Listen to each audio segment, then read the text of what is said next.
नमस्कार। प्रादेशिक समाचार के साथ में पूनम किरकिट्टा। पहले मुख्य समाचार। प्रधानमंत्री ने कहा 5G प्रौद्योगिकी से देश में शासन प्रणाली में सकारात्मक बदलाव आएगा। दूसरे चरण के पंचायत चुनाव की तैयारी पूरी कर ली गई है। रांची के 5 प्रखंडों कांके, नगड़ी, इटकी, बेड़ो और लापुंग की कुल 82 पंचायतों में 19 मई को होगा मतदान। झारखंड में झुलसाने वाली गर्मी पड़ रही है। रांची में तापमान 40 से 41 डिग्री के बीच दर्ज किया जा रहा है। मौसम विभाग का कहना है कि झारखंड में 12 से 15 जून के बीच मानसून के आने की संभावना। और झारखंड की टीम राष्ट्रीय सब जूनियर हॉकी प्रतियोगिता में क्वार्टर फाइनल में पहुंच गई है। और अब समाचार विस्तार से। प्रधानमंत्री ने कहा कि 2G से निकलकर देश तेजी से 3G, 4G के दौर में आया और अब 5G की ओर बढ़ गया है। उन्होंने कहा कि इस दशक के अंत तक 6G प्रौद्योगिकी को शुरू करने में कामयाब होगा। इसके लिए कार्यबल ने काम करना शुरू कर दिया है। श्री मोदी ने कल नई दिल्ली में वीडियो कॉन्फ्रेंसिंग के जरिए भारतीय दूरसंचार विनियामक प्राधिकरण ट्राई के रजत जयंती समारोह को संबोधित करते हुए कहा कि देश का दूरसंचार क्षेत्र आत्मनिर्भरता का बेहतरीन उदाहरण है।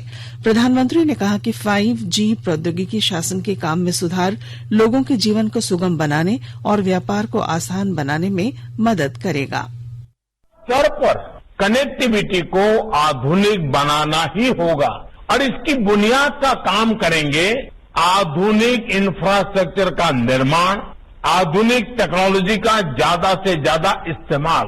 5G टेक्नोलॉजी भी देश की गवर्नेंस में, ease of living, ease of doing business, इन अनेक विषयों में सकारात्मक बदलाव लाने वाली है। इससे खेती, स्वास्थ्य, शिक्षा, इंफ्रास्ट्रक्चर और लॉजिस्टिक्स हर सेक्टर में ग्रोथ को बल मिलेगा। इससे सुविधा भी बढ़ेगी और रोजगार के भी नए अवसर बनेंगे। इस अवसर पर संचार, इलेक्ट्रॉनिक्स और सूचना प्रौद्योगिकी मंत्री अश्विनी वैष्णव ने कहा कि देश ने 4G को विकसित करने का चरण पूरा कर लिया है, जबकि 5G प्रौद्योगिकी उन्नत चरण में है। इस अवसर पर सूचना और प्रसारण राज्य मंत्री एल मुरुगन ने कहा कि ट्राई ने दूरसंचार और प्रसारण क्षेत्र के सेवा प्रदाताओं और उपभोक्ताओं के हितों की रक्षा के लिए लगातार काम किया है। प्रधानमंत्री ने कार्यक्रम के दौरान ट्राई के रजत जयंती समारोह के उपलक्ष्य में एक डाक टिकट भी जारी किया। राज्यपाल रमेश बैस ने झारखंड विधानसभा से पारित एक और विधेयक को वापस कर दिया है। इस बार राज्यपाल ने झारखंड राज्य कृषि उपज और पशुधन विपणन संवर्धन और सुविधा विधेयक 2022 वापस किया। इसका कारण राज्यपाल ने हिंदी और अंग्रेजी संस्करण में भिन्नता बताई है। इसे लेकर उन्होंने आपत्ति भी जताई। राज्यपाल इससे पहले 3 विधेयक लौटा चुके हैं। राज्यपाल ने मॉब लिंचिंग विधेयक, रघुनाथ मुर्मू जनजातीय विश्वविद्यालय विधेयक, झारखंड वित्त विधेयक 2021 पर आपत्ति दर्ज कराते हुए उन्हें वापस किया था। इन विधेयकों के लौटाए जाने के बाद अब सरकार को सदन से इन्हें दोबारा पारित कराना होगा। माना जा रहा है कि शिक्षा से जुड़े विधेयक को लेकर राज्य सरकार विधानसभा का विशेष सत्र बुला सकती है। रांची जिले में दूसरे चरण के पंचायत चुनाव की तैयारी पूरी कर ली गई है। दूसरे चरण में रांची के 5 प्रखंडों कांके, नगड़ी, इटकी, बेड़ो और लापुंग की कुल 82 पंचायतों में 19 मई को मतदान होगा। इसमें 9 जिला परिषद सदस्य, 102 पंचायत समिति सदस्य, 82 मुखिया और 1013 वार्ड सदस्यों का चुनाव किया जाएगा। मतदान को बेहतर तरीके से संपन्न कराने के लिए सभी मतदान कर्मियों को अंतिम ट्रेनिंग दे दी गई है। मतदान कर्मी आज रांची के मोरहाबादी मैदान से सुबह प्रस्थान करेंगे। सभी मतदान कर्मी शाम को क्लस्टर में रहेंगे ताकि मतदान के दिन समय पर सभी कर्मचारी मतदान केंद्रों पर पहुंच जाएं। मतदान सुबह 7 से दोपहर 3 बजे तक होगा। मतदान कर्मियों को रांची के मोरहाबादी मैदान से रवाना किया जाएगा। मोरहाबादी स्थित फुटबॉल स्टेडियम में मतदान कर्मियों को प्रखंड वार बिठाया जाएगा। मतदान के दूसरे हिस्से में उन्हें मतपत्र और मतपेटियां दी जाएंगी। उनकी रवानगी से पहले की सभी व्यवस्था पूरी कर ली गई है। त्रिस्तरीय पंचायत चुनाव के प्रथम चरण में देवघर जिले के 3 प्रखंडों देवघर, देवीपुर और मोहनपुर में चुनाव हुआ। मतगणना के पहले दिन जो चुनाव परिणाम आए उसमें मोहनपुर प्रखंड के 12 पंचायत से विष्णु महतो लगातार तीसरी बार चुनाव जीते हैं। 3009 मत से वे चुनाव जीत गए। देवघर प्रखंड के पुनासी से पूर्व मंत्री सुरेश पासवान के पुत्र रामकृष्ण पासवान ने 1351 वोटों से जीत दर्ज की। इस सीट से उनकी पत्नी विनीता देवी निवर्तमान मुखिया थीं। मोहनपुर की रड़िया पंचायत में वर्तमान मुखिया राजकिशोर यादव को 750 मतों से पराजित कर मुकेश कुमार मुखिया पद पर काबिज हुए। देवघर प्रखंड के खोरी पानन पंचायत से बबीता देवी ने जीत दर्ज की। मोहनपुर के बंका पंचायत से रंजीत यादव अपनी सीट बचाते हुए 878 मत से विजयी हुए। सिमडेगा जिले में पहले चरण के हुए पंचायत चुनाव में जिला परिषद के सदस्य के रूप में करसई से प्रेमा बाड़ा, कुरडेग से सोनी कुमार पैंकरा, पाकरटांड से जोसीमा खाखा और बोलबा से अनीता सोरेंग विजेता घोषित की गई हैं। पंचायत चुनाव में सबसे ज्यादा चर्चा जिला परिषद सदस्य के रूप में पाकरटांड की होती रही। यहां से रसूखदार लोग चुनाव मैदान में थे, जिसमें विधायक भूषण बाड़ा की पत्नी जोसीमा खाखा, पूर्व मंत्री एनोस एक्का की बेटी आइरीन एक्का और पूर्व मंत्री स्वर्गीय नियल तिर्की के पुत्र विशाल तिर्की भी चुनाव मैदान में थे। जोसीमा खाखा ने अपने निकटतम प्रतिद्वंद्वी आइरीन एक्का को 920 वोटों से पराजित कर पाकरटांड से जिला परिषद सदस्य के रूप में निर्वाचित हुई। जोसीमा खाखा को 7053, आइरीन एक्का को 6133, वासुदेव तिर्की को 1398 और विशाल तिर्की को 1393 वोट मिले। बोलबा प्रखंड से अनीता सोरेंग निर्वाचित घोषित की गयी। केरसई प्रखंड से प्रेमा बाड़ा ने जिला परिषद चुनाव में जीत दर्ज की। प्रेमा बाड़ा ने 659 वोट से अपने निकटतम प्रतिद्वंद्वी सुभद्रा प्रधान को पराजित किया। केरसई प्रखंड में प्रेमा बाड़ा को 5088, सुभद्रा प्रधान को 4429, रेशमी को 1535 और रीता मिंज को 2539 वोट मिले। देवघर के सदर हॉस्पिटल में इलाज के दौरान डॉक्टर्स के साथ मारपीट की घटना के बाद कल 19 डॉक्टरों ने सामूहिक इस्तीफा दे दिया है।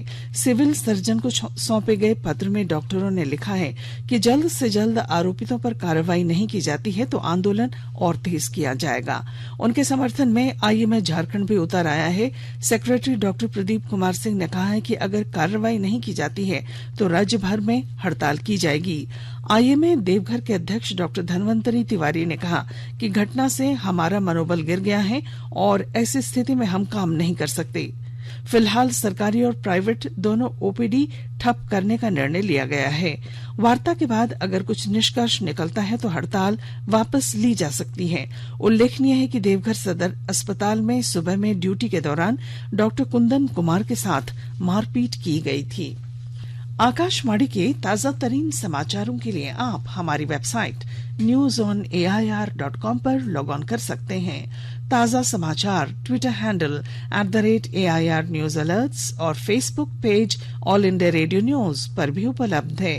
आप प्रादेशिक समाचार एकांश के ट्विटर हैंडल @AIR News_Ranchi और फेसबुक, इंस्टाग्राम पेज तथा YouTube channel AIR News Ranchi पर भी हमारे बुलेटिन सुन सकते हैं।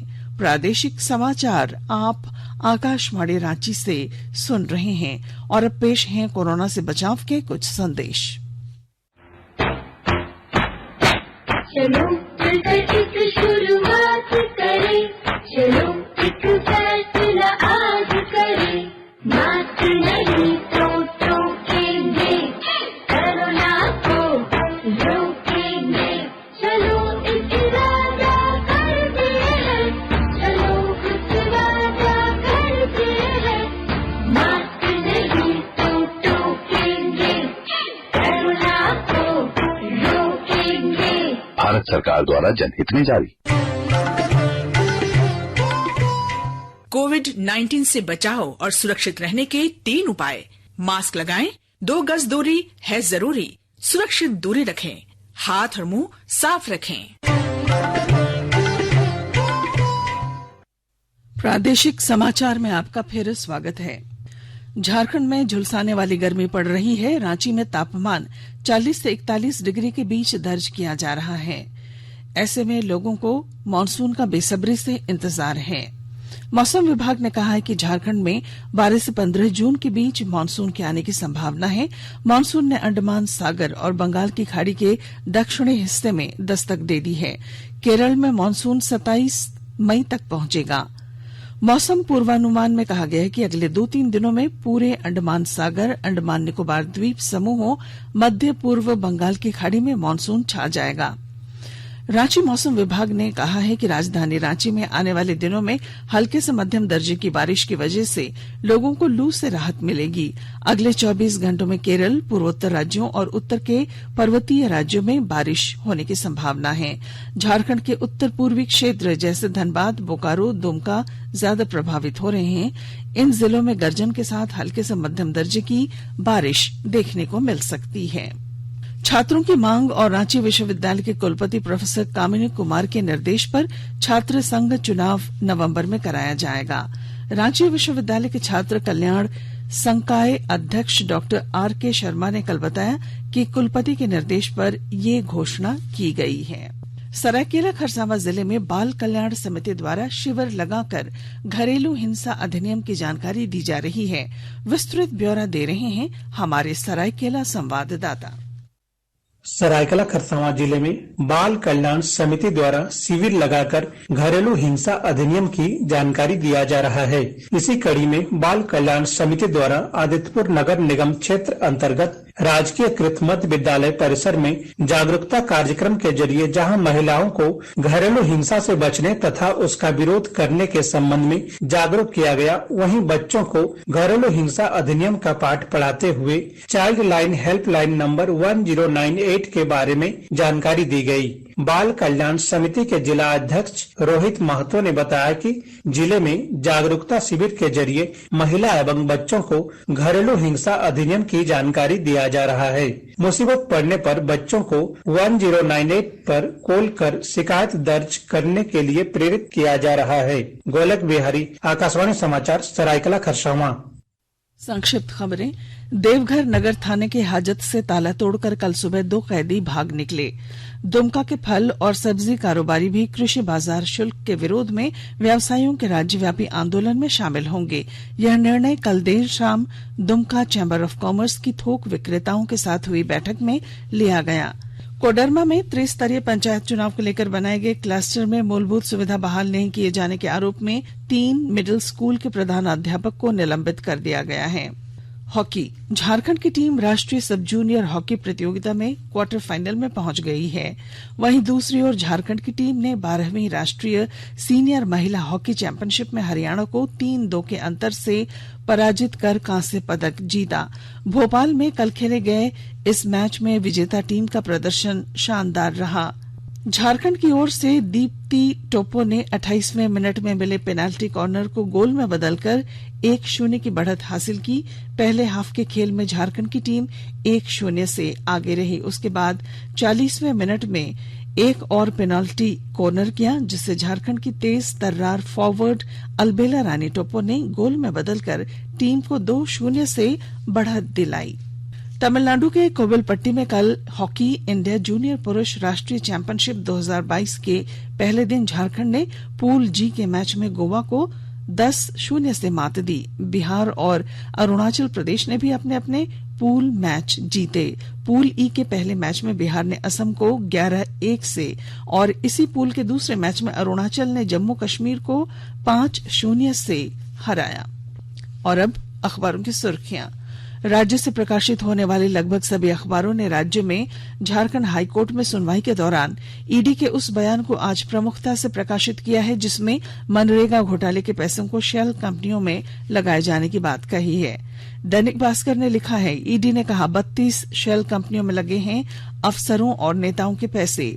प्रभात खबर की सुर्खी है, विधानसभा और हाईकोर्ट भवन निर्माण में गड़बड़ियों की होगी न्यायिक जांच। हिंदुस्तान ने वाराणसी के ज्ञानव्यापी मस्जिद मामले में सुप्रीम कोर्ट के निर्देश, शिवलिंग क्षेत्र को सुरक्षित रखें, नमाज भी न रुके, इसे प्रमुखता दी है। दैनिक जागरण ने राज्यपाल ने एक और विधेयक लौटाया, इस खबर को बॉटम स्ट्रिप में लिया है। हिंदुस्तान टाइम्स और द टाइम्स ऑफ इंडिया ने थोक मूल्य सूचकांक पर आधारित मुद्रास्फीति के अप्रैल महीने में 15.1% के रिकॉर्ड ऊंचाई पर पहुंचने को सुर्खी बनाई हैं। और अब अंत में मुख्य समाचार। प्रधानमंत्री ने कहा 5G प्रौद्योगिकी से देश में शासन प्रणाली में सकारात्मक बदलाव आएगा। दूसरे चरण के पंचायत चुनाव की तैयारी पूरी कर ली गई है। रांची के 5 प्रखंडों कांके, नगड़ी, इटकी, बेड़ो और लापुंग की कुल 82 पंचायतों में 19 मई को होगा मतदान। झारखंड में झुलसाने वाली गर्मी पड़ रही है। रांची में तापमान 40 से 41 डिग्री के बीच दर्ज किया जा रहा है। मौसम विभाग का कहना है कि झारखंड में 12 से 15 जून के बीच मानसून के आने की संभावना। और झारखंड की टीम राष्ट्रीय सब जूनियर हॉकी प्रतियोगिता में क्वार्टर फाइनल में पहुंच गई है।